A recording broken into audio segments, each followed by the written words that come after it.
tú, Karen, ¿cómo estás? Bueno, pues excelente. Hoy vamos a hacer un viaje por el tiempo y vamos a hablar exactamente de la historia del siglo XX. Vamos a enmarcar lo que fue el arte y la cultura hace unos... aproximadamente 113 años.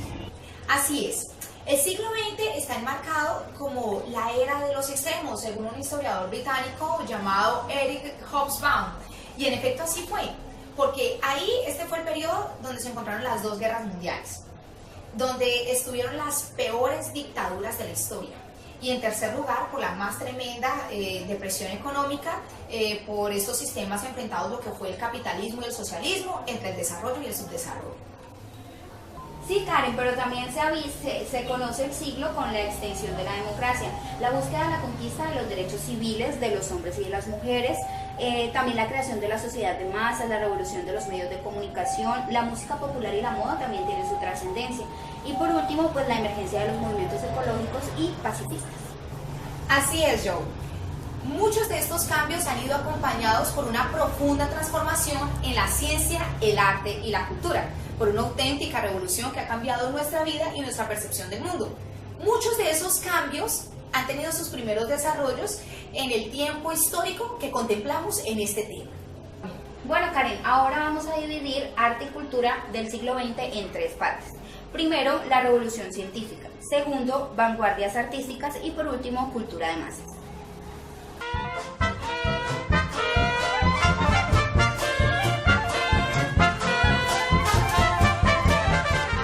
Es necesario diferenciar entre ciencia y técnica, porque la ciencia se desenvuelve en el campo teórico del conocimiento, en cambio la técnica atiende más a sus aplicaciones prácticas. Bueno, pero gran parte de los progresos científicos y sus aplicaciones técnicas que disfrutamos en la actualidad se debe o son comprensibles a partir de la revolución científica de las primeras décadas del siglo XX. Ok, vámonos entonces con nuestra corresponsal, Sara David. Adelante. Claro que sí, Karen y Johnny. Lo más importante son las nuevas teorías de la física al ofrecer una visión diferente del universo. En el siglo XX se destacaron físicos como Planck, Einstein o Bohr. La mecánica cuántica, iniciada por Planck, deshizo los esquemas de la física clásica, al sustituir una realidad regida por las leyes deterministas por otra basada más bien en probabilidades.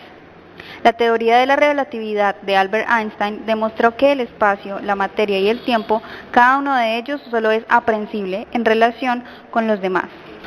Avances en la biología, como el descubrimiento de la penicilina por Fleming en 1928, han permitido la curación de enfermedades antes mortales. También en estos años prosiguió la investigación genética y preparó el descubrimiento del ADN ya en los años 50. Sigmund Freud revolucionó el mundo de la psicología con sus estudios sobre el subconsciente, psicoanálisis, y Ramón y Cajal estudió las conexiones neuronales. Todos estos avances científicos están en la base de la investigación sobre la energía atómica, la era espacial y la genética, además de la informática. Y como todos los desarrollos de la ciencia tienen, según el uso que se les haga de ellos, su cara positiva y su cara negativa, han influido también en las realidades transformacionales del mundo artístico.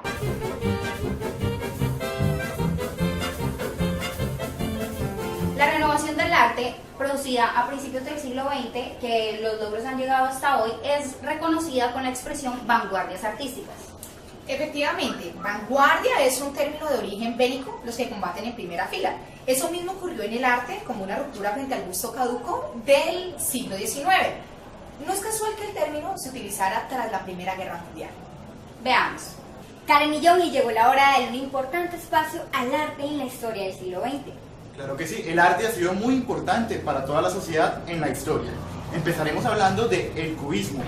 El cubismo es un movimiento que se desarrolla entre 1907 y el inicio de la Primera Guerra Mundial, en 1914. En el cubismo predomina la razón, el diseño y las figuras geométricas. Sus máximos representantes fueron Pablo Picasso con su obra Las señoritas de Aviñón, George Braque con su pintura El portugués en 1911. El futurismo es una corriente de origen italiana que otorgó al arte el contenido ideológico rechazando el pasado y defendiendo el futuro y el progreso. Su temática fue la modernidad, la velocidad, la fascinación por la máquina y la violencia. Su líder fue Filippo Tomás Marinetti. Obras destacadas del futurismo: Mercurio pasando por delante del Sol, dinamismo de un coche. El expresionismo tiene sus orígenes en Alemania, donde se extendió al resto de Europa. Proponía que la obra de arte debía ser la expresión de la visión subjetiva que el individuo tenía sobre el mundo y su angustia frente a una sociedad industrial. El color es fundamental para los expresionistas. Su principal exponente fue Edvard Munch, quien desarrolló en sus pinturas el sentimiento trágico de la vida, expresado en su obra El Grito. Otro expresionista destacado fue Ernest Ludwig, con su obra La Torre Rota de Hayek. El fauvismo fue un movimiento francés que surgió en París hacia 1905 como una manifestación antiimpresionista. Su mayor exponente fue Henri Matisse con su obra La Danza. Se utilizaban colores intensos, simplificación de las formas, buscaban transmitir tranquilidad, equilibrio y placer. El dadaísmo nació en Alemania y Suiza tras la Primera Guerra Mundial, como una expresión de rechazo hacia la sociedad burguesa materialista, que había conducido al mundo al cataclismo de la guerra y la destrucción. Sus principios básicos fueron el sinsentido, lo absurdo e irracional. Sus máximos representantes fueron Marcel Duchamp con su obra Rueda de bicicleta de 1913 y Francis Picabia con su pintura Parada amorosa de 1917. El surrealismo, su objetivo fue liberar al ser humano del racionalismo, de las leyes, la ciencia y la representación de la realidad. Se basa en los sueños para encontrar la espontaneidad, el instinto, la imaginación. Los surrealistas buscaban representar el inconsciente. Sus principales exponentes fueron Salvador Dalí con La persistencia de la memoria y Max Ernst con La mujer oscilante de 1923. Arte pop rechaza el expresionismo abstracto con colores puros, brillantes y fluorescentes.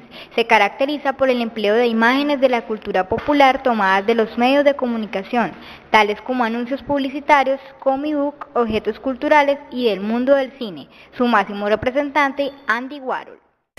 Una aplicación muy importante de la revolución científico-técnica fue el desarrollo de la cultura de masas. En aquellos años se pusieron bases de desarrollo que llegan hasta nuestros días.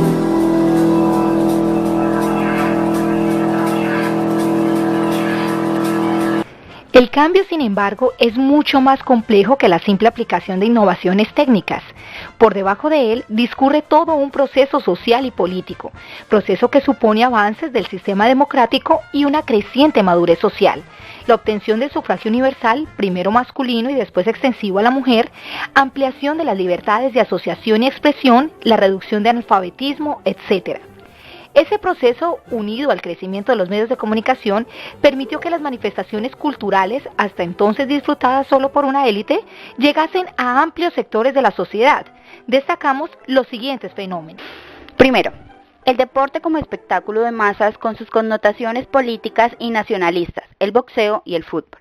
Segundo, la música popular urbana, desde el cabaret hasta los nuevos ritmos bailables, ejemplo, el tango, el foxtrot, el charleston, el bolero. Tercero, la prensa ilustrada, la difusión de la fotografía, los cómics, los carteles publicitarios, la era dorada de la radio y los inicios de la televisión. Y por último, vemos el cine.